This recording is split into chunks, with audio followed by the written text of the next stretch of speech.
Os Corredores do Varejo é o podcast da Front Pesquisa. Aqui, eu, Fábio Caldas, e minha sócia Juliana Piai, conversamos com importantes profissionais do nosso mercado sobre novidades, tendências, movimentações e outros assuntos do momento.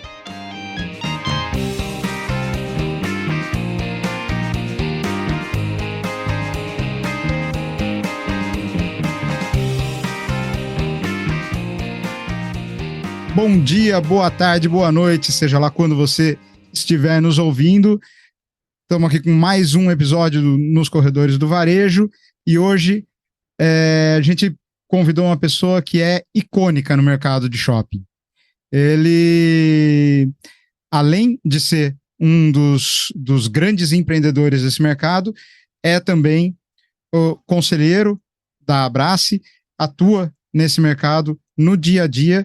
Eu tenho certeza que você vai curtir muito essa conversa.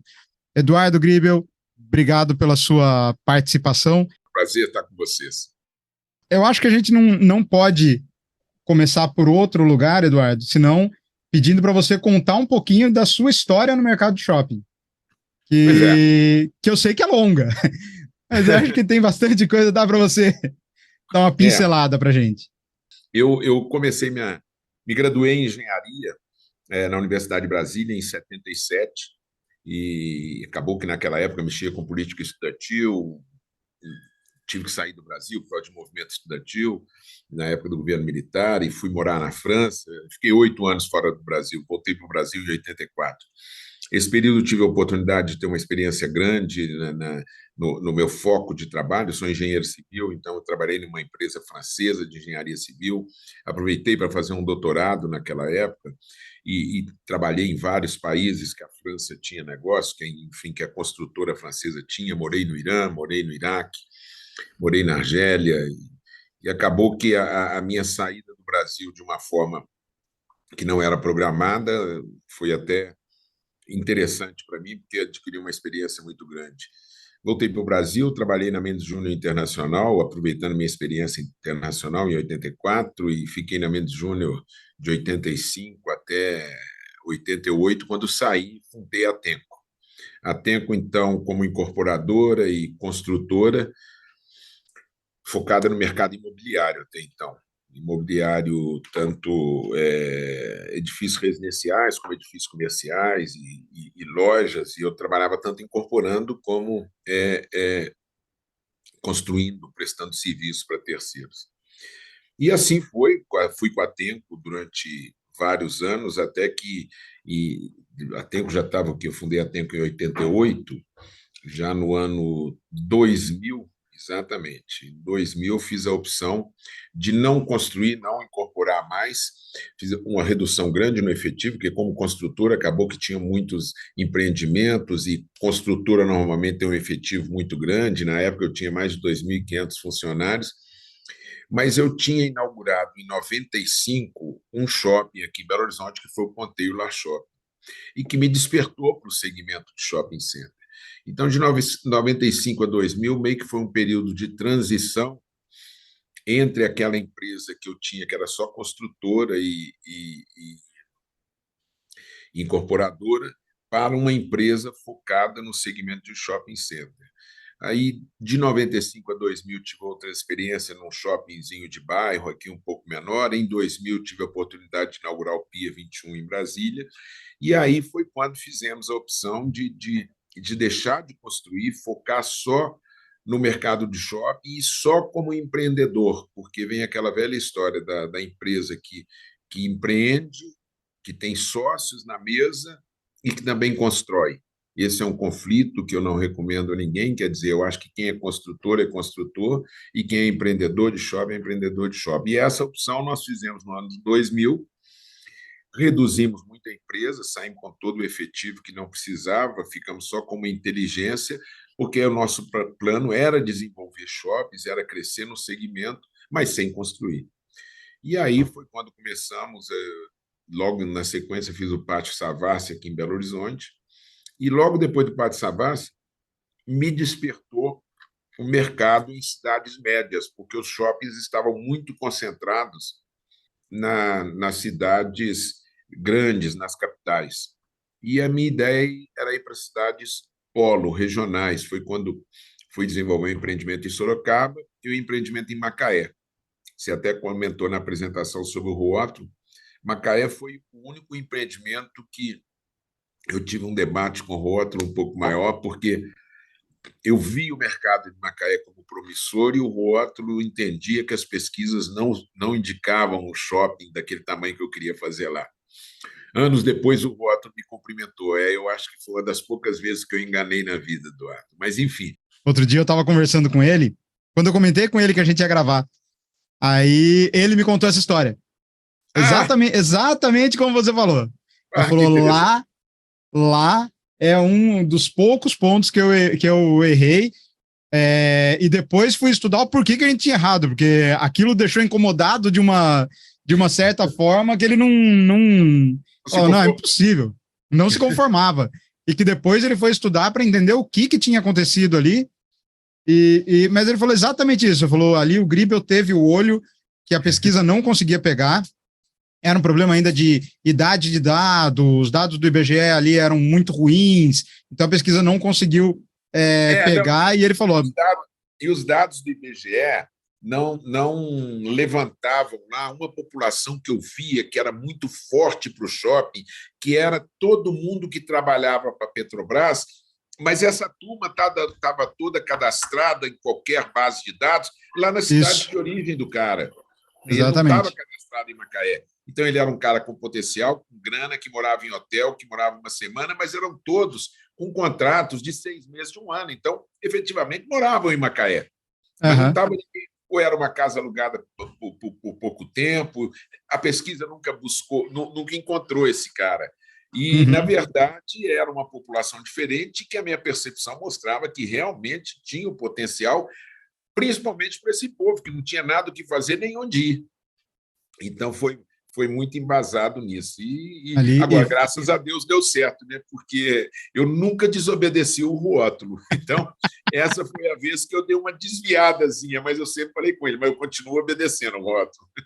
Mas ele me falou que ali foi um caso, foi um aprendizado de até, assim, o que fazer na própria pesquisa para conseguir, em outros casos, porque não adianta, né? É um conhecimento novo a cada dia. Em pesquisa a gente também trabalha com isso, né? Se depara com um caso novo a cada dia e você vai corrigindo a metodologia, vai acertando para conseguir pegar caso desse tipo. E ali foi... como na vida, a vida é um aprendizado permanente. Então constante, isso. Né? Constante.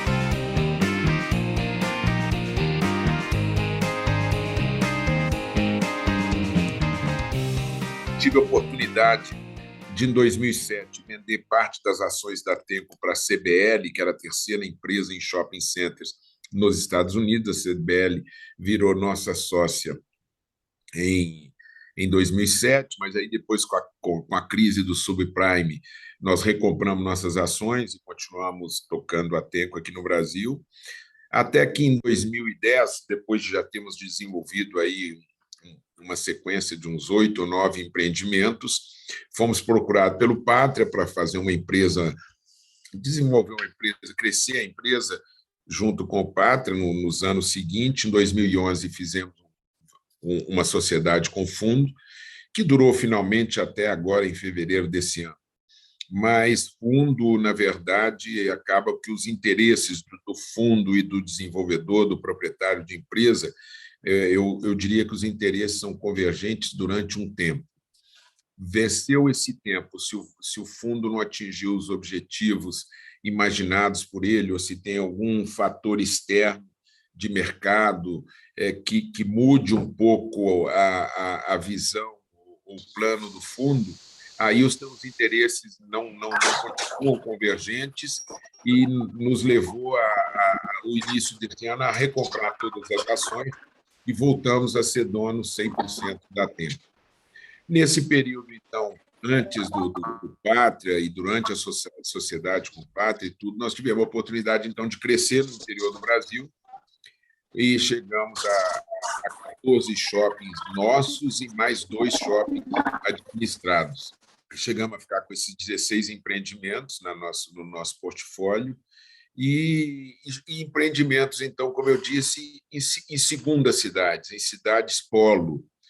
E isso nos deu um grande aprendizado nesse período, porque não tem nenhuma dúvida de que o varejo, basicamente, ele é o mesmo numa grande cidade e na cidade do interior. Mas o comportamento do interior ele é diferente, quer dizer, você tem que estar realmente muito mais próximo do seu cliente, você tem que atender muito mais a demanda dele, além de que você tem que, principalmente, fazer do shopping a nova praça que a turma do interior está acostumada a, no domingo à noite, a no sábado à noite, lá seu ponto de encontro, e o trabalho grande que eu vi nesses anos nossos foi de fazer com que tudo que acontecesse na cidade acontecesse no shopping. E aí você veio nessa história, né? Nessa história longa de shopping, e junto com esse lado empreendedor, tem também a sua história na Abrace. Né? Hoje você é conselheiro da Abrace, e aí é uma curiosidade, porque junta ali, principalmente no conselho dos grandes empreendedores, né? Isso. E que precisam pensar no futuro da indústria, mas ao mesmo tempo são concorrentes. Esse convívio tranquilo? A concorrência da porta para fora, porta para dentro Ô, Fábio, eu vou te contar uma coisa. Olha, eu estou no conselho da Abrace, já estou no segundo mandato, quer dizer, no segundo não, no terceiro, já são 6 anos, e começamos o terceiro agora, estou no 7º ano. Então, é um time assim muito bacana. Fora de lá, a concorrência realmente é muito grande, principalmente nos maiores, porque hoje somos conselheiros o Renato Rick, da Aliança, o Rui Kameyama, da BR Malls, o Marcos Carvalho, da Ancar, o Carlinhos Gereissati, de Iguatemi, né? Tinha a Brooksfield, mas foi substituída. O Fernando Maia, agora, que é da Saga Malls, está conosco também. O Fernando Maia. E na Multiplan, que é o Pérez, mas que é permanentemente representado pelo Vander. Somos os 6, comigo 7.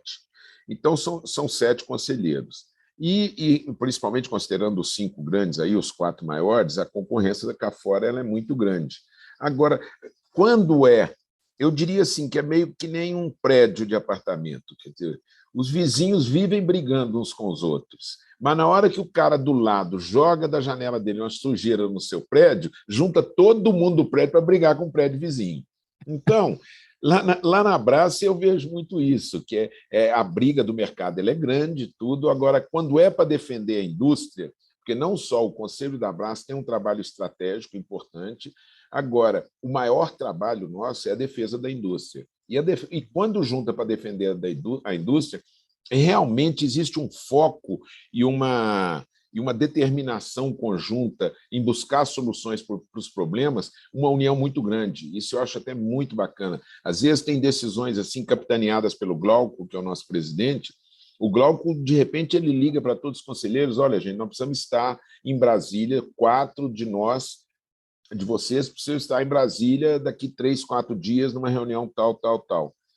Passa 4 dias, às vezes não vão só os 4, às vezes vai 5, vai 6, realmente quem não pode. Então, o time é muito unido. O exemplo fundamental disso foi o período da pandemia.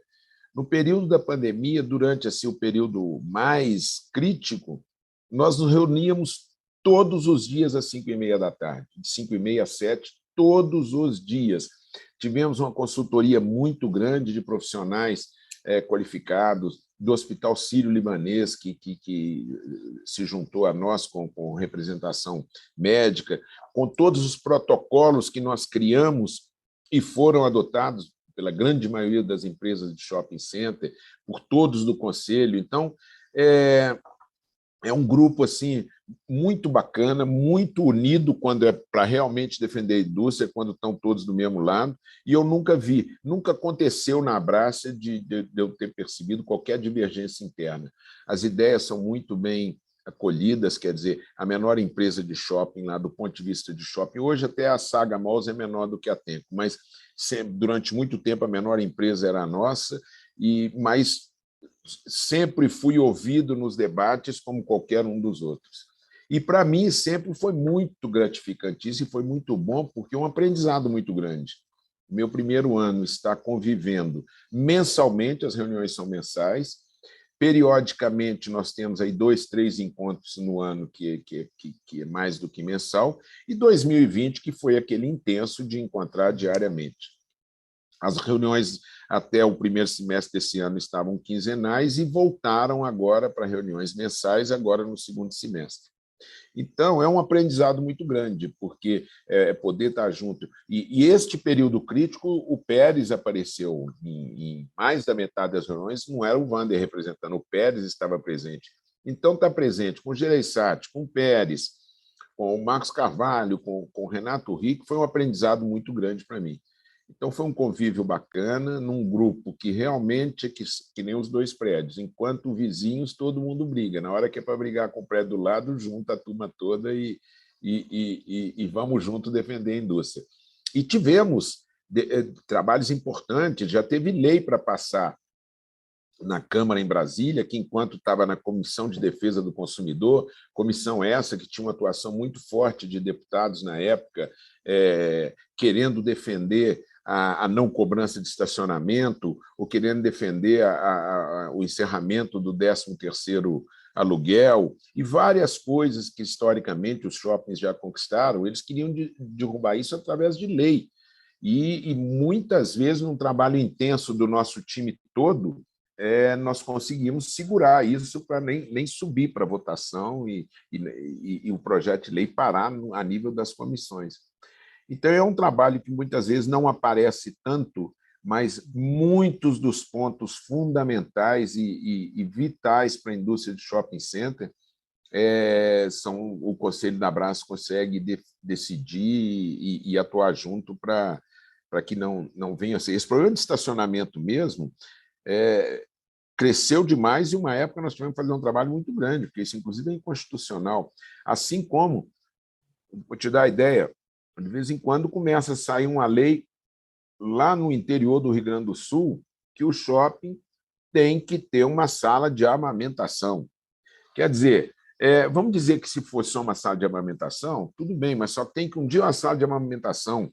Outro dia tinha uma grande discussão que queria que o shopping tivesse uma creche para os filhos dos vendedores, das vendedoras, até 3 anos de idade. Quer dizer, esse negócio começa, às vezes, a tomar uma proporção muito grande e que a gente tem que, às vezes, travar lá no interior, lá na Câmara de Vereadores da cidade pequenininha. Senão cria um precedente e a coisa começa a crescer. E esse trabalho da defesa da indústria, realmente, a Brás faz um trabalho muito bacana, muito legal mesmo. A gente fez um episódio falando desse aspecto jurídico do mercado de shopping, e quem está do outro lado não tem ideia da briga que é, né? Porque você tem 5 mil municípios, lógico, nem todos com shopping, né? Mas vamos dizer que a gente tenha pelo menos 100, 150 municípios. 600 shoppings distribuídos pelo Brasil inteiro, cada município com uma legislação diferente, e aí tem a legislação estadual e a federal. Então, para você conseguir organizar esse negócio todo e atuar, né, as empresas, como a Tenco, uma empresa nacional, que está em São Paulo, está no norte, em cada lugar você tem uma história. Você não consegue você não tem uma lei que é igual, né? Para onde você vai, você tem que descobrir qual é a lei do lugar. Exatamente. Então, nós temos que ter nossas equipes lá da Brás muito atentas, em contato permanente com todos os shoppings, para a gente estar podendo atuar em cada problema que aconteça. Foi bom que você tenha levantado aí, só para fazer uma observação, problema jurídico, porque, por outro lado, aí entra, às vezes, no lado da concorrência das empresas, o trabalho da Brás realmente tem que ser muito mais nessa retaguarda, na defesa da indústria, tem que ser um trabalho institucional, tem que ser um congresso que traz a atualidade, que junta realmente os empreendedores com todo o pessoal do setor. Porque realmente, se a gente for para um lado, vamos dizer assim, de marketing, um lado comercial, isso a Brás não vai conseguir nunca uma campanha nacional comercial. Uma campanha nacional da máscara para a vacina, ótimo. Mas, do ponto de vista comercial, aí os conselheiros não vão entrar. Aí o Iguatemi vai tocar o seu, vai multiplicar o seu, e uma campanha comercial não é difícil. Até mesmo quando se fala de um Black Friday, uma coisa assim, aí realmente as empresas, cada uma vai para o seu lado. Mas, de qualquer maneira, o trabalho mais importante da Brás é esse. Ela trabalha institucionalmente para a indústria. Então, isso é fundamental. Né? Exatamente. E se a gente for pensar, né, a gente tem aí o quê? Vou chutar aqui, entre 150 e 200 empreendimentos que estão na mão dos grandes grupos. Exato. Né? E aí você tem 400 que são individuais, ou pequenos grupos ou individuais. Então, você não vai conseguir organizar todo mundo na parte comercial. Na parte institucional, aí sim a coisa já é diferente. Mas na parte comercial, imagina, não... E hoje é muito, muito interessante, porque esse shopping todo, esse time todo, o grupo todo de shoppings pulverizados, que, por sinal, eu acreditava que fosse existir uma consolidação maior entre os anos de 13, 14, 15 até 18, eu vi acontecendo uma consolidação e não aconteceu o que eu imaginava. Continuam aí 400 shoppings espalhados em empresas menores ou independentes. Agora, o que eu acho muito bacana é que o setor está conscientizado. 80%, 90% dos shoppings participam e permanentemente das informações e das orientações da Brás, assim como contribuem regularmente, que é fundamental para o time da Brás ter uma contribuição regular. E o setor realmente está bem consciente da necessidade de ter uma entidade representando. Então, e aí, dou testemunho aqui do outro lado, a gente faz todo mês para a Brás o monitoramento, né? A Front faz a coleta de dados. Exato. E tem uma participação fantástica do setor. Fantástico. A gente não tem problema com não quero responder, não quero abrir dado. Não, o pessoal participa, entende a importância daquilo, consegue ver valor, né? E aí, quando vê valor, abre os dados e uma outra coisa que é legal também, eles confiam que podem abrir o dado, porque a Brás não vai pedir o dado individual para a gente, que faz a coleta, de jeito nenhum. Não, então, todo mundo pode dar o dado, sabe que vai ficar aqui, e isso, né, testemunho que eu posso dar. Nunca, em momento algum, nenhum tipo de dado a Brás pediu para a gente, individual. Nunca. Então, que é o papel da entidade, né? Ela não precisa saber o dado individual e não querem mesmo, e aí tenho que parabenizar o trabalho do Glauco, da equipe de inteligência, que tem uma postura ética que é fantástica. Fantástica. Eles entregam na nossa mão, só querem saber o resultado geral, que é o que é publicado depois. Então, é muito legal. É isso mesmo. É bem bacana mesmo o trabalho da Brás atualmente. E eu fico muito honrado de estar participando do time deles lá. E, bom, vou até adiantar uma pergunta aqui que estava mais para frente, mas já que você tocou no assunto, que é a história da consolidação do setor. Né? Exato. Se a gente olhar aí nos 3, 4 últimos anos, né, 2 movimentos grandes que aconteceram, que foi Sonae e Aliança, e agora Aliança BR Malls, que foi aprovado ontem ou anteontem, aprovado no CAD. Isso. Mas realmente, fora isso, você não vê grandes movimentos, né? Lógico que esse é gigantesco, mas você não vê muito. Esse é gigantesco, não tem nem o que falar. Mas você não vê mesmo grandes movimentos de consolidação acontecendo. E eu também achava que fosse ter mais. Não, eu não tinha dúvida nenhuma ali por volta de 2012, 2013, e eu via que o caminho do setor era realmente uma consolidação muito grande do mercado, porque principalmente foi numa época que nós estávamos crescendo, eu procurei muito fazer o nosso crescimento através de aquisições, mas não conseguimos, Foi o primeiro momento que eu vi que a consolidação não seria tão fácil como eu imaginava, porque percorremos muitas cidades médias do Brasil e não conseguimos adquirir os shoppings que nós imaginávamos, daí que nós partimos realmente para a construção de novos shoppings, e nessa linha construímos 11 empreendimentos muito rápido. Então, aí 14, 15, eu vi a Aliança comprando vários shoppings, e Iguatemi também saiu comprando alguns shoppings no interior de São Paulo. Eu comecei a achar de novo, vai consolidar, porque muita gente naquele boom de 2010, 11, 12, o camarada do interior lá que tinha posto de gasolina, que tinha loja de material de construção, que tinha supermercado, resolveu fazer seu shoppingzinho. E aí muita gente viu que não era fácil como eles imaginavam. Então, eu falei, agora vai ter a consolidação, por uma necessidade. E como todos os setores têm os seus momentos de consolidação, igual está a saúde hoje em dia, a área hospitalar está numa consolidação muito grande, eu imaginei que aquele fosse o grande momento dos shoppings. E que, como você bem falou, Fábio, não aconteceu como a gente imaginava. E hoje eu não sei se aconteceria, porque essas fusões que estão acontecendo, os dois grandes movimentos que você disse, da Sonai com a Aliança e agora a Aliança com BR Malls, é uma fusão de grandes empresas, realmente, que é muito importante no setor. Agora, eu não vejo essas empresas, eu não vejo Iguatemi, não vejo Multiplan, nem a rede Sonai, Aliança e BR Malls, que já está suficientemente grande, em busca de aquisições de empreendimentos menores. A BR Malls, até antes desse momento, passou por um processo contrário. Ela vendeu empreendimentos que não estavam nesse perfil de portfólio. Então, eu acho que o momento da consolidação do mercado, do que está pulverizado, passou. Talvez alguma fusão entre grandes ainda possa acontecer. Ainda tem aí esses grandes aí, que são 5 grandes do Brasil, ou 6, e de 6 a 12 tem mais uma meia dúzia de empresas aí que ainda podem fundir.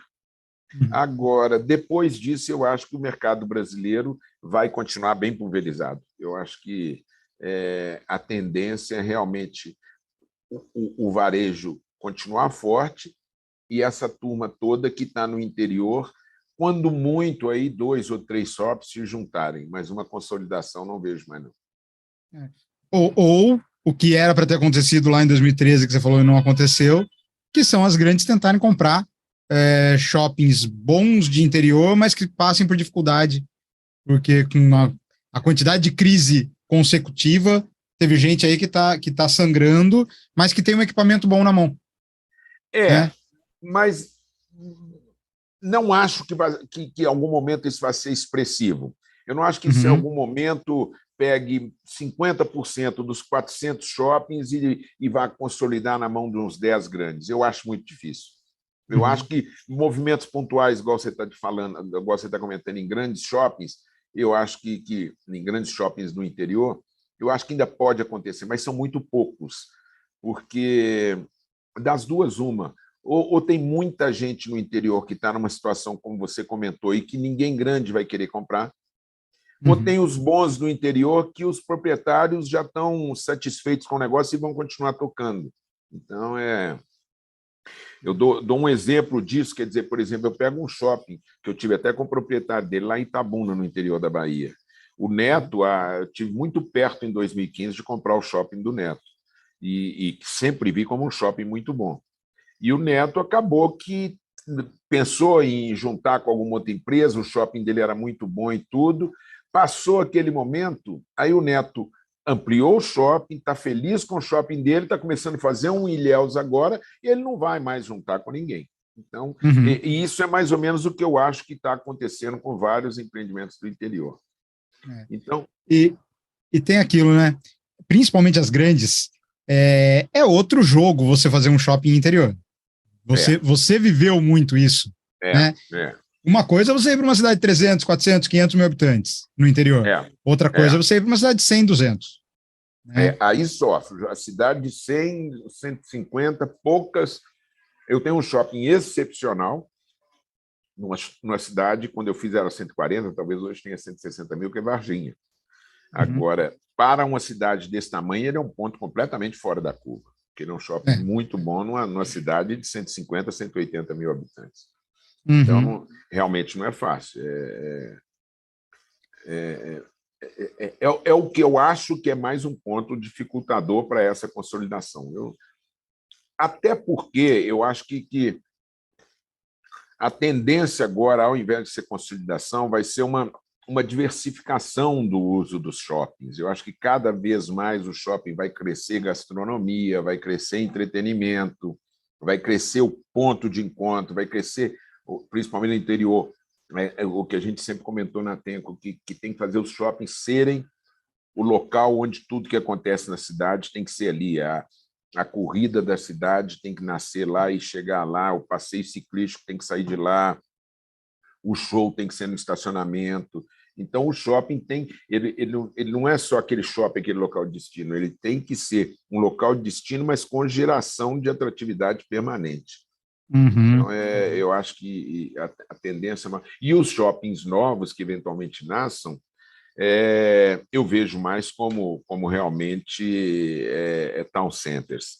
São áreas abertas, residencial, comercial, aí é que eu acho que a tendência nova é essa. Até os grandes, eu acredito que, se ainda tiver algum espaço, vão crescer em outlets e vão crescer agora em áreas abertas, em town centers. Esse mercado de outlet no Brasil, você acha que ainda tem muito espaço? Olha, é um mercado que eu não tenho experiência nele, e sempre foi um mercado que eu tive muita dúvida, sempre, porque o lojista brasileiro sempre teve um preço bom. Ele nunca foi assim. Talvez em São Paulo os grandes shoppings conseguem vender marcas num preço mais caro e tudo, mas de uma maneira geral no Brasil, o lojista, quer dizer, o fornecedor da Nike basicamente era um só. Ele vende para o lojista dele no Brasil inteiro e se ele colocar um outlet próximo nas grandes cidades, ele vai acabar sendo concorrente. Então, eu sempre tive essa dúvida. Agora, por outro lado, foi um sucesso aquele shopping ali perto de Campinas, né, na Bandeirantes, assim como o outro lá da JHSF também, Catarina. o Catarina, e outros aí. Então, eu acho que o espaço existe e acho até que hoje está mais forte do que alguns anos atrás. Eu vejo que Belo Horizonte mesmo cresceu muito o outlet aqui da região de Belo Horizonte, e que há 8, 10 anos atrás não era absolutamente nada. Então, agora, é um setor muito limitado, na minha opinião, né? Que depois que você tiver aí 20 equipamentos, quando muito, próximo das grandes regiões, acabou, não vai ter mais espaço. E hoje está quase tudo ocupado. A BR Malls, eu soube, fez um estudo muito grande, ia ter uma área de outlets há 10 anos atrás, o Rui já comentou comigo, e depois eles optaram por não continuar. Chegou a lançar na Castelo Branco um. Exatamente. Tinha placa ali que ali ia ser construído um pouquinho antes de onde é o Catarina. Foi mais ou menos na mesma época que saiu o Catarina. Não sei até se isso teve alguma influência na coisa, mas ele era um pouquinho antes, um pouquinho mais perto de São Paulo, o que ia ser o primeiro. Exatamente. Então, aí que eu fico nessa mesma dúvida que você levantou, né? Quantos cabem? Porque se eu pegar São Paulo hoje, São Paulo capital, num entorno, indo até Campinas, pegando um São Paulo capital um pouquinho mais estendido, mas já tem pelo menos 3 e já lançaram mais um. Então, quer dizer, 4 outlets no entorno de São Paulo. Que é onde que cabe mais. Então, tudo bem que São Paulo é um monstro, né? Exatamente. Mas eu não sei até que ponto os 4 vão conseguir ter bons resultados. Na hora que tiver todo mundo operando junto. E eu acho que o outlet ele é uma indústria também. Os Estados Unidos é uma indústria, você tem fabricação de produto para outlet. Para outlet. Para outlet. Que no Brasil, as grandes marcas elas não conseguiram uma diferença de preço significativa, porque acaba que ficou aquela história, saiu o produto da estação, fora de estação, vai embora para o outlet. Mas muitas vezes nós tivemos a oportunidade de ver gente aí vendendo praticamente no mesmo preço. E se por acaso pegar uma promoção de uma liquidação periódica nos grandes shoppings, tinha preço até melhor do que em outlet. Então, Uhum. eu acho que é um mercado muito difícil, é um mercado que cresceu muito nos Estados Unidos nos últimos anos, mas tem crescido no Brasil, mas eu acho que é limitado, é um mercado É. limitado. Eu diria aí 20 e poucos, porque você pega nas regiões do Brasil aí, acaba que São Paulo você vê, pelo tamanho todinho, tem 4, né? Tem 3 Uhum. equipamentos. Você está considerando de Guarulhos também, do Mário aqui de Belo Horizonte? Guarulhos, o Pois é, Catarina, indo até Campinas, isso, né? E isso. agora, essa semana, semana passada, eu vi uma notícia de um que vai ser colocado na Imigrantes. Então você É, fecha todas as saídas de São Paulo, praticamente já tem, só falta, todas as só saídas de São falta pro Paulo. lado de Curitiba. É, O resto. exato. Então, eu acho que é limitado. O mercado de outlet, para mim, é limitado, enquanto que eu acho que o mercado de shopping center ainda tem muita potencial ainda de crescimento e de viabilização dos negócios de varejo. O shopping no Brasil ele ainda é muito forte. Uhum. Ele é uma alternativa muito importante de compras, porque todo mundo tem a preocupação do online, o online, mas eu vejo claramente a população brasileira gosta de ir, gosta de ver o produto, gosta da experiência de comprar. Então, cresceu muito online, não tem dúvida. Mas mesmo quem usa muito online, usa muito o shopping também. Então, Sim, o sim. shopping no Brasil, eu não tenho a menor dúvida. Agora, o outlet,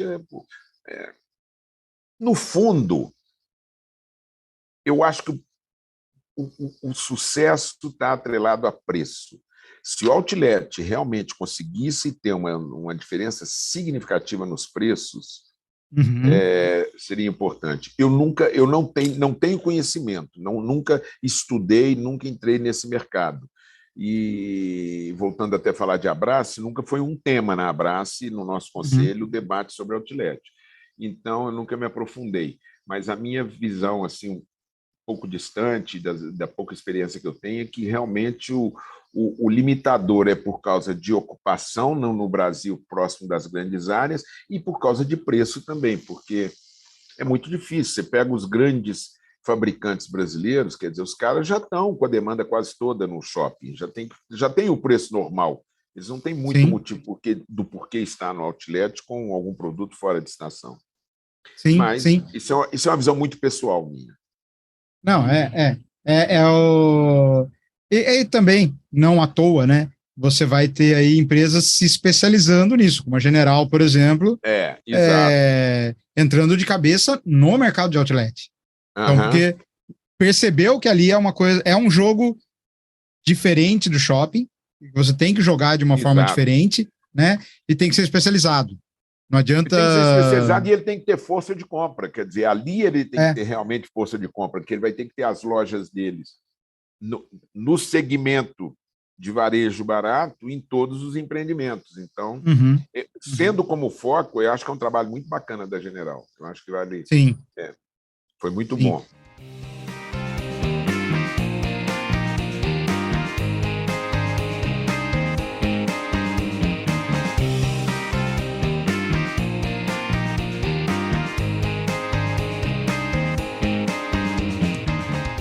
Indo para essa, então, agora para os outros empreendimentos que você falou, dos dois que vocês estão desenvolvendo, né?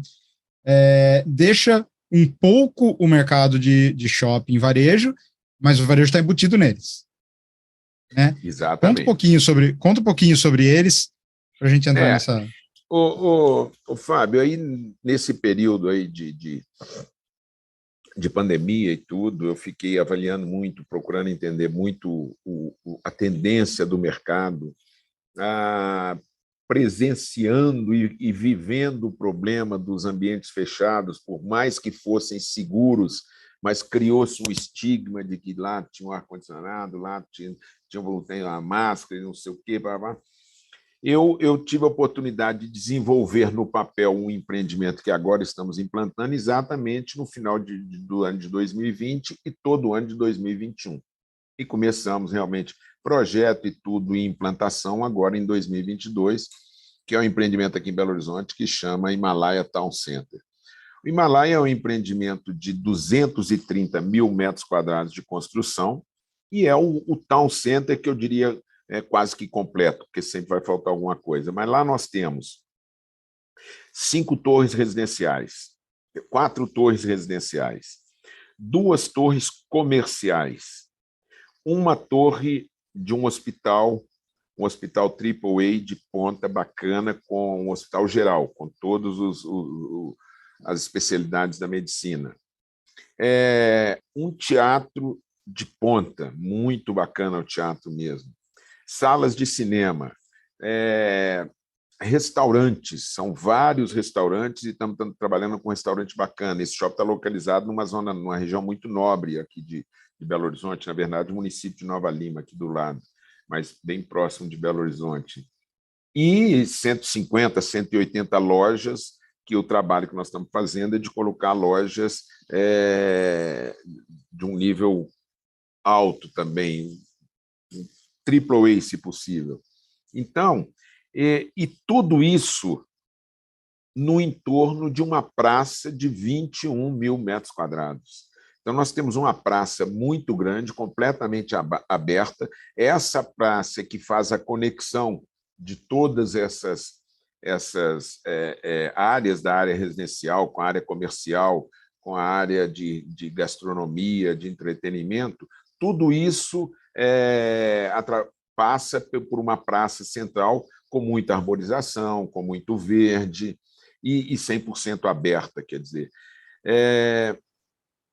Tem o aspecto que eu acho da evolução do comércio e do varejo em locais abertos, voltando lá no centro de cidade antiga, quer dizer, o Town Center nada mais é do que um centro de cidade, e com prédios que vai ter o serviço do profissional liberal, vai ter andares de clínicas, lajes, grandes lajes corporativas, o residencial do lado. Então, quer dizer, tudo isso num só lugar, que acaba que isso também vai aglutinar todo o entorno, uma região do entorno, que é uma tendência que eu vejo.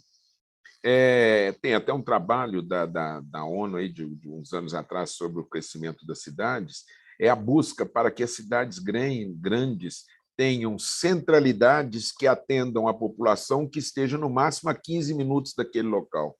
Então, se a gente consegue construir uma centralidade que consiga com que todo mundo numa área de influência, a 15 minutos de carro, chegue nesse local, e esse local tenha tudo, onde a pessoa pare lá, e no destino dela, ela tem desde o serviço, ao varejo, ao entretenimento, ao lazer, à gastronomia, ao hospital, saúde, escola, nós temos escola também. Então, tudo isso que eu estou falando está aqui nesse projeto de Nova Lima e num projeto em Contagem. O projeto de Contagem é a mesma coisa. O projeto em Contagem, inclusive, está numa área muito maior, são 2.000 apartamentos. Então, são 2.000 apartamentos e mais prédios de escritório, de sala. Lá, além desse daqui, lá vai ter hotel também. Aqui não tem hotel. Então, é uma tendência que eu percebi, li muito a respeito, vi que esse crescimento nesse tipo de segmento já vem acontecendo há muitos anos nos Estados Unidos, sem que tenha acontecido um boom. Foi uma coisa natural que vem desde a década de 70, crescendo esses town centers nos Estados Unidos. Primeiro naturalmente, depois projetados pelos grandes players de shopping de lá. Mas houve um crescimento muito rápido do lado da Europa e do lado da Ásia. O pessoal percebeu que isso era um fator importante, tanto que eu tive num congresso em 2018 lá em Taiwan e estava tendo um lançamento na Coreia de um shopping desse tipo, onde ele até tinha varejo. Por acaso, eu acho que ele tinha varejo, porque era tanta coisa que tinha o empreendimento, quer dizer, todas as atividades do dia a dia da vida tinha lá dentro. Então, eu vi que poderia ser uma tendência para o Brasil e hoje eu acho que outros empreendimentos com essa característica vão aparecer. O que mostra também, através dos shoppings atuais, aí, vamos pegar um player grande como a Multiplan, A Multiplan, eu tenho o BH Shop aqui do meu lado, a Multiplan vem nos últimos 3, 4 anos abrindo áreas externas. Ela pegou o último piso de estacionamento, já está do lado de fora com 2 restaurantes, com um parque infantil enorme, com uma área de entretenimento, com brinquedos, com diversão, com uma série de coisas, tudo externo. Mas não é aquele pontual que foi lá, colocou no período de verão, qualquer coisa assim, fechou, não. Hoje é área edificada mesmo, com 5, 6, 8 mil metros quadrados. Então, se até esses estão buscando uma alternativa aberta, isso me leva a crer realmente que o town center, que o empreendimento aberto, que essa centralidade urbana é uma tendência. E com um detalhe, isso é muito importante, principalmente, eu estou aqui em Nova Lima com um, estou em Contagem com outro, estou dizendo isso só para exemplificar. É muito importante hoje para o crescimento das cidades meio que segurar a população de Contagem lá, segurar a população de Nova Lima aqui, porque senão aumenta cada vez mais o conflito de tráfego urbano no centro das grandes cidades. Então, essas centralidades são importantes, além do shopping, que é um destino, mas é a pessoa conseguir resolver todos os problemas do dia a dia da vida dela num lugar só. E até pegando essa semana de COP, né? Você ter as pessoas se deslocando menos. Exato. É ecologicamente mais responsável, é mais correto, né? Se a pessoa consegue resolver tudo ali no entorno em que ela vai andar a pé, ela não precisa de um carro, ela não precisa do transporte público, ela já está por ali e já se resolve, né? Exatamente. Então, eu acho que, sem contar que, a hora que você pega cidades como Belo Horizonte, Rio de Janeiro, São Paulo, Salvador, você se deslocar nessas cidades hoje em dia é um inferno. Nossa, né? É impossível, é impossível. Então, tem segurar a população lá próximo da residência, na região dela, é muito importante. Então, é uma centralidade, é uma prestação de serviço, é um local interessante. Agora, tem esse efeito também, quer dizer, segura as pessoas lá. E com mais um detalhe importante, em todos os dois aqui, nós temos um ponto, vamos dizer assim, muito importante de conexão de transporte público. Lá em Contagem, por exemplo, nós temos uma estação do BRT enorme ao lado do empreendimento. Quer dizer, ainda vai facilitar a todos se deslocarem para lá usando um transporte público moderno. Aqui também nós vamos ter uma estação de ônibus, aqui não é o BRT, mas é de ônibus que vai pegar diversas áreas da cidade que vão fazer conexões aqui do lado. Então, e ali em Contagem ainda, me corrige se eu estiver errado, mas ali ao lado está o fórum. Exatamente. Você tem outros equipamentos públicos que estão ali junto também, né? E que ninguém de Contagem me escute, porque a informação não pode, apesar de que com o sucesso que vocês têm no podcast, eu vou fazer uma inconfidência aqui, mas nós estamos trabalhando muito para levar a administração municipal para lá. Se acontecesse isso, seriam mais 3, 4 mil funcionários, todos ali na mesma região, que é como você disse, já tem o fórum do lado, nós estamos num cruzamento de 2 vias muito importantes, uma norte-sul, a outra leste-oeste, que cruzam exatamente em frente ao empreendimento. E não podemos deixar de falar que nós estamos a 5 quilômetros do maior empreendimento do Brasil nesse momento, que é a Arena do Galo. Está entendendo? Sabia que vinha isso. Não, nós não podemos deixar de citar a Arena do Galo, que vai levar uma população muito grande lá para os Jogos do Galo, que depois pode até ir lá no shopping. Quem sabe já mora por ali, né? Para ficar mais fácil para ir para o jogo. No nosso hotel, nós vamos trazer as delegações que vão jogar contra o Galo, elas vão se hospedar lá. Aproveitamos, damos uma comidinha pior para eles. Já não sei se eles vão querer agora, viu? Mas então é um ponto muito bacana lá, o local é muito bacana. Nessa linha de pensando no varejo, nesses novos tipos de empreendimento, a gente falou um pouquinho de outlet, falou desse conceito, né, de você ter tudo no mesmo lugar, inclusive o varejo. Uma outra coisa que eu percebo do lado da pesquisa, que tem aparecido cada vez mais, são os pequenos empreendimentos, o que a gente chama de shopping de vizinhança, né? Ele serve literalmente para atender só aquela regiãozinha. E que durante um tempo eu acreditei que fosse ser essa a tendência, já que o mercado de shopping cresceu muito rápido e passou a ter problema para ocupar suas áreas, né? Acho que foi o maior problema que a gente vê de 2015 para cá é vacância em shopping. Exato. Apareceu tudo muito ao mesmo tempo, que foi esse boom que você falou, 2010, 2011, 2012, que estava construindo, foi tudo inaugurado por volta de 2015, e aí veio a crise, né, para completar a festa. Então, mas, por outro lado, a impressão que eu tenho é que poucas empresas também sabem administrar esses pequenos shoppings. Eu quis muito crescer nesse segmento. Eu gosto muito desse segmento. E eu não acho que é problema de administração. Eu acho que é muito fácil administrar, inclusive para tocar o dia a dia. O trabalho de mix é muito menor, o trabalho de condomínio é muito menor. Eu acho um formato perfeito. Ele é muito legal. O shopping atende a vizinhança, ele é todo correto, mas ele tem um problema sério. É que ele é importante por estar numa vizinhança boa. Na vizinhança boa, o terreno é absurdamente caro. Ele não remunera o terreno. Não tem jeito. Eu não consigo. Vários eu não consigo. Eu fiz 2, eu cheguei a ter 2. Na verdade, eu cheguei a ter 3. Mas 2 deles, um eu ainda tenho, mas 2 dos que eu tive, e esse eu tenho é porque ele cresceu muito, ficou parrudo, deixou. Ele ocupou o espaço, ele passou a ter o porte que o terreno, o preço do terreno ali, valia. Hoje ele está num terreno que custa 60 milhões de reais.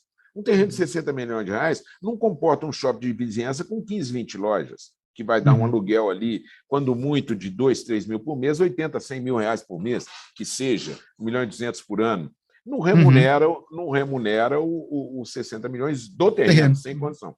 Então, os terrenos são muito caros nessa região. Eu não consegui viabilizar mais a partir de um determinado momento. Você ir com ele para o terreno que viabiliza, que os shoppings também buscam um terreno barato. Eles nunca estão em lugares fundamentais, eles estão afastados. Então, para você, os terrenos não davam mais viabilidade. Esse que é o ponto. A não ser um bairro que você só pode ter casa. Você vai ter uma demanda menor, mas ali o terreno valoriza menos, você consegue colocar um centro de vizinhança. E meus 2 exemplos ratificam o que eu estou falando. Um deles eu tinha no bairro, que é a Pampulha, aqui em Belo Horizonte,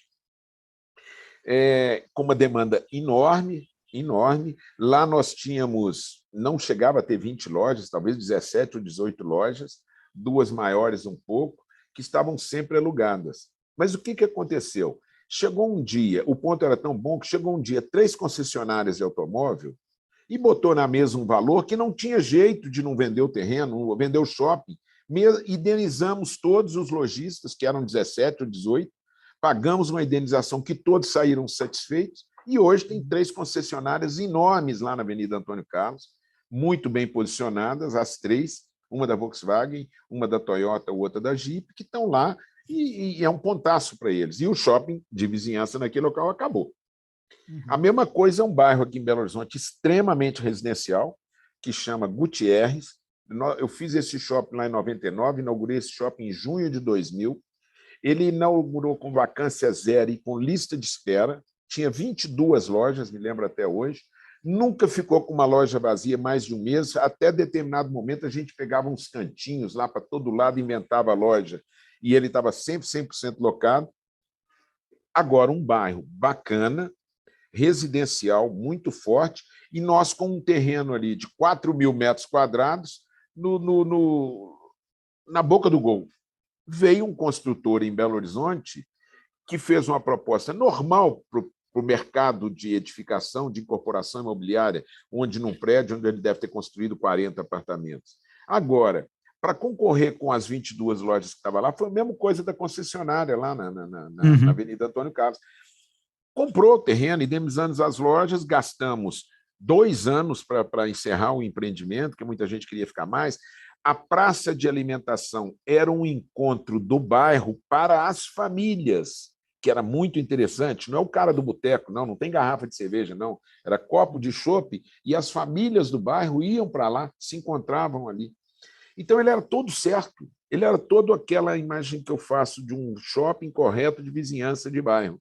No entanto, o mercado imobiliário pagava muito mais. Então, eu te dei esses dois exemplos porque é um empreendimento bacana, correto, fácil de administrar, com uma rentabilidade muito boa, desde que ele tivesse um terreno compatível. Mas onde ele tem que se instalar, o terreno não é compatível. Daí, na minha visão, o não crescimento desses empreendimentos. Se você observar, os que aparecem outro dia estão em bairros de menor valor. Então, não estou dizendo de classe social, mas bairros que estão se iniciando, bairros até de classe média, mas que ainda está construindo. Por exemplo, aqui em Belo Horizonte tem um bairro que chama Castelo, lá do outro lado da cidade, depois da Pampulha, que está crescendo muito, onde tem muito engenheiro, muito médico morando, mas que é um bairro totalmente novo, com muita área, muito espaço. Lá tem um ou dois shoppingzinhos de bairro que estão dando muito certo, não tenho a menor dúvida. Mas vai ter seu momento também de uma concessionária ou de um incorporador ir lá e comprar. Sim. E aí talvez faça muito mais sentido num empreendimento desse tipo que você está desenvolvendo em Nova Lima, em Contagem, porque você já coloca o varejo inserido naquilo ali. Então, exatamente. Ele não vai sair dali para dar lugar para a concessionária. Ele não vai sair dali. Mas ele já nasce também com uma demanda muito próxima, muito direta, né? E com um detalhe, ele já está conceituado e projetado daquela forma. O que eu estou querendo dizer com isso? Eu tenho uma região em Contagem que as lojas estão todas debaixo de salas para profissionais liberais, são salas. Eu tenho uma outra região que tem âncoras, que tem lojas grandes no contexto de varejo, que estão debaixo de um prédio de laje corporativa, vão compartilhar estacionamento. Tem outro que está colado no hospital, e por aí vai. Tem outro que está debaixo do hotel. Então, está tudo conjugado ali. Não é que eu tenha ali como de vizinhança que ele está num terreno que é ele e acabou. Então, esse outro, essa centralidade, como eu chamo, esse town center, ele realmente atende de uma forma global essa população.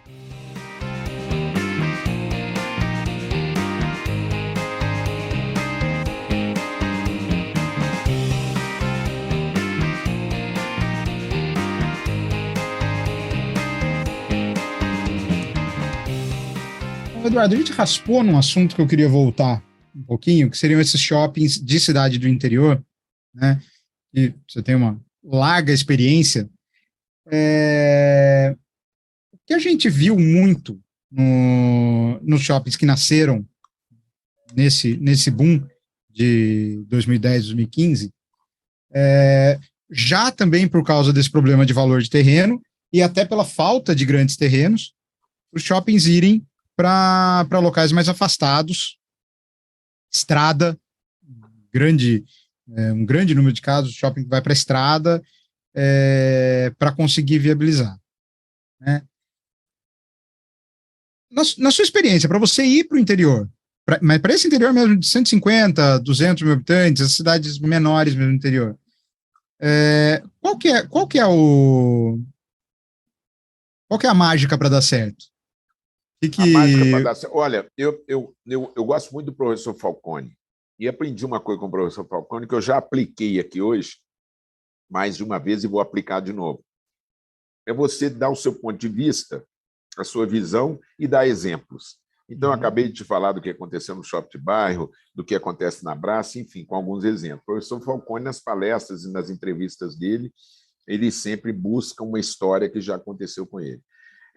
A sua pergunta é muito legal pelo seguinte, porque hoje, eu fazendo minhas reflexões, onde que a Tenco acertou e errou nessa proposta de ir para o interior, e para mim tem uma coisa que é muito clara, é que a ideia de que, durante muitos anos, as pessoas chegaram até a falar assim, o shopping vai desenvolver aquela área, vamos colocar ele lá que vai desenvolver a área. Aconteceu, sim. A Multiplan mesmo foi mestre nisso. Vai desenvolver o BH Shop aqui, que está do meu lado aqui, ele está, na verdade, ali da Praça da Savassi, a 6 quilômetros, que não é nada. Hoje é uma cidade só. Mas há 40 anos atrás, era longe vir aqui. A estradinha que vinha para cá não tinha iluminação, não tinha nada. Todo mundo achou excepcional que o BH Shop desenvolveu essa área. Eu não sei nem se o valor que ele tem hoje compensou o tempo que ele sofreu, não sei. Mas o fato é que, no interior, Isso não é uma verdade, de jeito nenhum. O segredo do shopping do interior, claro que o shopping tem que ter um projeto correto, tem que ter o tamanho correto, ele tem que ter mix, tem que ter os lojistas importantes, tudo isso é importante. Mas é fundamental que ele esteja no centro da cidade. Quando eu digo centro, ele esteja dentro da cidade e de fácil acesso. Isso aí eu posso exemplificar claramente. Hoje eu tenho 2 shoppings que estão muito difíceis no momento, pós-pandemia, já estavam num crescimento muito lento antes da pandemia, e no pós-pandemia eles vão demorar a crescer, porque eu já estou com muito shopping faturando 20%, 30% acima de 2019. Uhum. Para nós está muito bom. Agora, eu tenho 2, eu diria até 3 shoppings, que a localização, até 2 deles em estrada, um deles não é uma estrada, mas está numa saída da cidade, que é Juazeiro da Bahia, está na saída da cidade, mas está a 4, 5 quilômetros do centro da cidade. O Taubaté, que é uma cidade enorme, ele não está longe, mas ele está do outro lado da Fernão Dias, a cidade forte de um lado da Fernão Dias, o shopping está do outro lado. O crescimento da cidade é por aqui, tá bom, pode até ser, eu só não sei quando. Então, ele ficou isolado. E eu tenho Lages, em Santa Catarina, que também está a 4, 5 quilômetros do centro.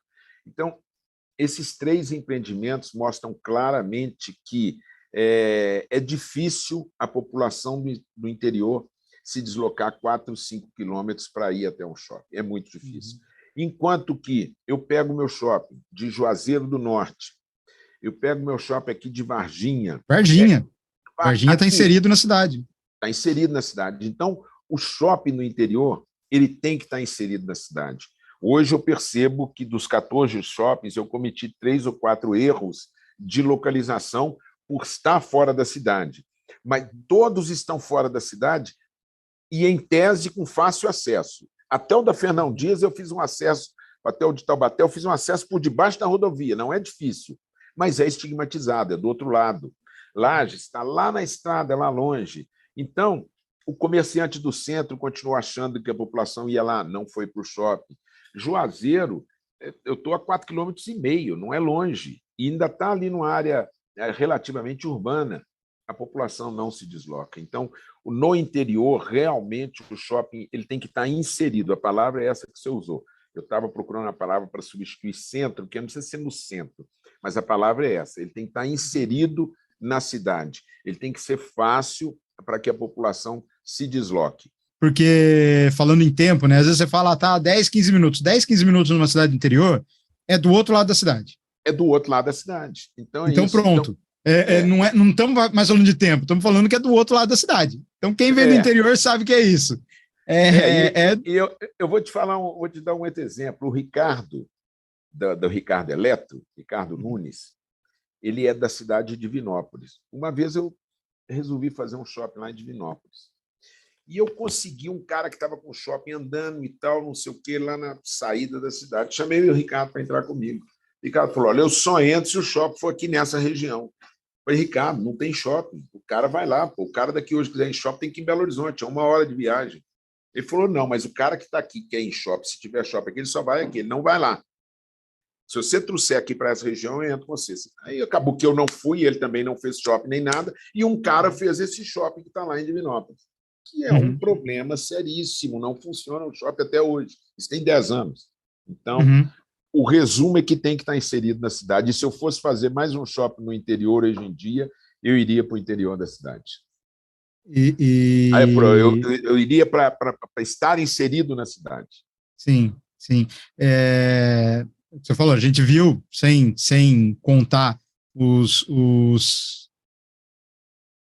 sem contar os santos, mas contando os causos, né? O milagre. No caso não é um milagre, no caso é um pecado. Mas teve muito projeto que a gente viu assim. O discurso é exatamente esse que você falou. Eu vou colocar o shopping aqui, estava numa estrada.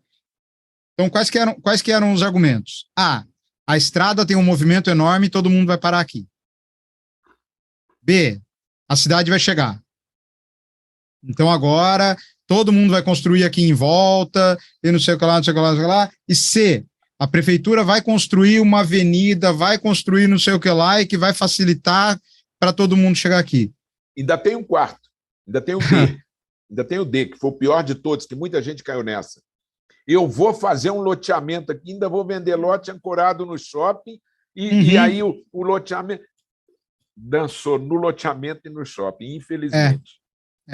É impressionante o número de casos que a gente acompanhou, e que tudo isso estava ali pautado na hora da decisão, e a gente sabe que não é exatamente assim, né? Aí a cidade não chegou, a estrada ninguém para, a prefeitura não construiu a avenida que ia mudar tudo, e aí você fica lá com... Não, vou te falar uma coisa. Quando eu assinei com a CBL, lá o americano, veio um americano ver uns projetos novos aqui, e eu quis fazer um no Alphaville aqui. O Alphaville é 20 minutos daqui, ele fica a 23 quilômetros aqui do BH Shopping, mas é 20 minutos, é uma estrada liberada até o Alphaville. E é um ponto ali que vai para Ouro Preto, vai para Juiz de Fora, vem para Belo Horizonte, desce o anel rodoviário, então tem uma série de coisas que eu dizia, não, vou botar um shopping aqui. Aí o americano pegou e falou assim, não, pô, isso aqui não vai crescer igual você está pensando. Eu falava, não, mas daqui 10 anos, pô, estou perfeito aqui. E ele me convenceu que eu não podia ir. Um cara de visão muito boa, Jay Wiseman, lembro dele. E não fiz o empreendimento lá. Isso foi 2007, nós estamos em 22. Não foram uns 10 anos, já foram 15 anos. E não mudou nada, está lá do mesmo jeito. Cresceu o Alphaville, mas não tem cliente com shopping ainda. Então, você tem que estar na cidade mesmo. Agora, há 15, 20 anos atrás, eu sei que muita gente errou. Eu errei em 3 empreendimentos, mas eu erraria também. Não é que o cara podia pensar que o loteamento dava certo ou que a avenida chegasse lá e que ia ter movimento. Hoje eu tenho muita segurança porque eu tenho a experiência. Hoje eu vejo que os outros erraram e eu também errei. Então é mais fácil a avaliação hoje. E aí a gente pega muita gente que entrou nesse mercado nesse período, 10, 11, 12, e que não era do mercado. Exatamente. Né? É aquilo que você falou. O cara tinha lá um posto de gasolina, o cara tinha uma concessionária, tinha um terreno muito bom que daquilo daria para transformar. Alguém, às vezes, com uma postura não tão ética, ainda chegava na orelha do cara e falava, aqui cabe. Exatamente, isso teve muito. Aqui cabe. E aí o dono do terreno acreditava no negócio, colocava o dinheiro e depois ficou com esse cara que falava que cabe não era investidor. Não, esse cara é o que ganhou dinheiro durante a construção, a venda, blá, blá, blá, e não perdeu o dinheiro quando o shopping não foi para frente. Exatamente, é isso mesmo. Né? Então foi um mercado que cresceu, mas ele cresceu muito também dentro de um amadorismo. Exato. E aí eu acho que complicou muita coisa. A hora que a gente fala de vacância, né? A vacância ela é muito explicada, porque tem muito ponto que não tinha mesmo como funcionar. Não tinha, exatamente, não tinha. Os que estão inseridos, volta ao meu exemplo de Varginha, volta ao exemplo de Cariri, em Juazeiro do Norte, tem lista de lojista querendo entrar, sai um, entra outro. Não tem vacância. Não tem vacância. É vacância contrário. Negativa, porque eu tenho permanentemente 5, 6, 8 lojistas querendo entrar no shopping. Então, a situação é oposta, né? Exatamente. Eu acho que o grande problema do mercado de shopping, eu acho que foi esse. Era dinheiro muito fácil, estava numa época de financiamento, muito dinheiro de fora vindo, né? Muito dinheiro de fora. A quantidade de cliente que a gente atendia que tinha algum fundo querendo aportar, então era um dinheiro muito fácil e com gente pouco profissional. Pouco profissional no melhor dos sentidos, tá? Que não era profissional da área. Exato, eu sei.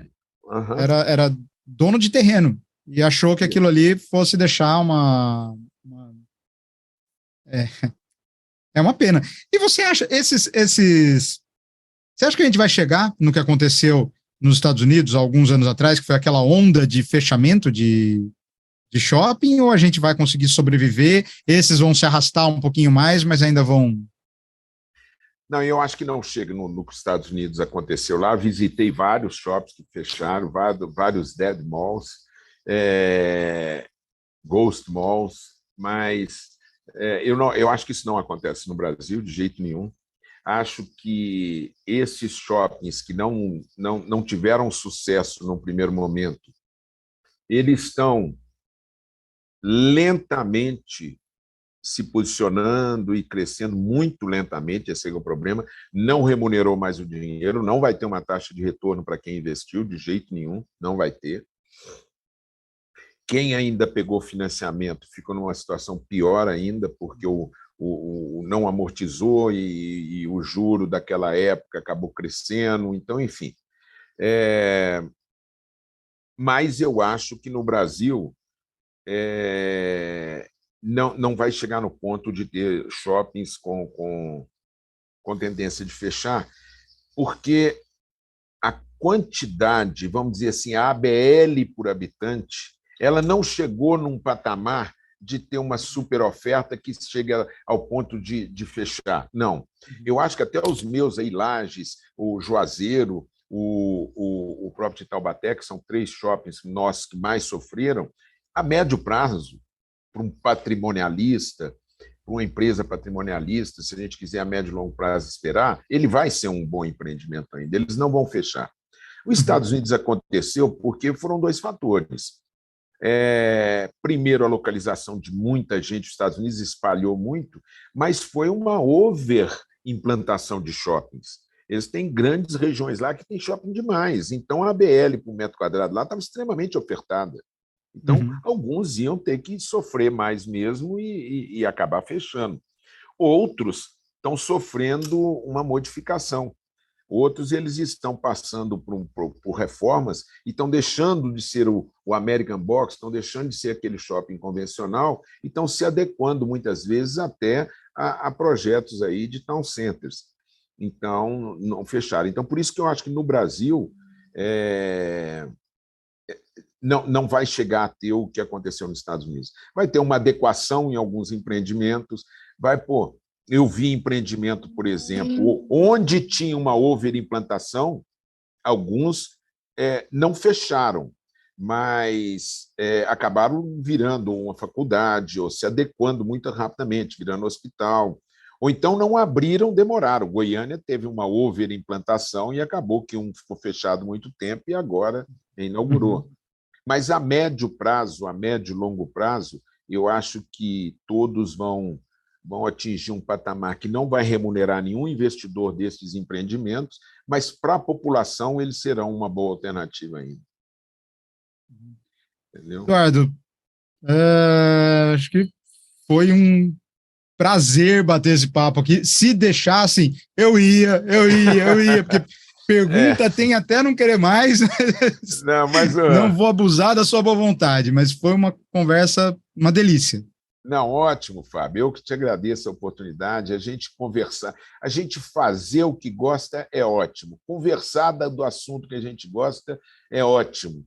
Então, realmente é o que você falou, teria papo o tempo todo. E, graças a Deus, nós não entramos num assunto que não é shopping, não é profissional, não é nada, é montanhismo, porque senão aí nós teríamos mais 3 horas de conversa. Exatamente. Eu sei que é uma paixão da família, então é uma coisa. Não, eu só exemplifiquei porque eu estava falando do que gosta, e eu quis só dar um exemplo de montanhismo, que também é uma coisa que a gente adora, e é fácil conversar do que você gosta. Daí esse papo ter sido tão agradável, do que eu gosto e do que eu sei que vocês gostam e que é a atividade de vocês. Muito bom. Isso aí. Mais uma vez, muito obrigado, Eduardo. Muito obrigado a você que nos ouviu. Tenho certeza que vai gostar, tenho certeza que vai adorar e tenho certeza que logo, logo a gente vai ter que marcar outra conversa, porque assunto aqui com certeza não acaba. Cara, estou à disposição, conte comigo aí. Muito obrigado pela oportunidade e é ótimo, além de falar do que gosta e conversar do que gosta, estar com pessoas de quem a gente gosta muito e que há muito tempo estão conosco. Então, muito obrigado, viu, Fábio? Obrigado, um abraço a você, até o próximo episódio do Nos Corredores do Varejo. Um abraço. Tá bom, obrigado, abração, cara, tchau. Se você gostou deste podcast e quer acompanhar outras conversas inspiradoras sobre o mercado de shopping e varejo, assine nosso canal no Spotify, Corredores do Varejo. Até a próxima!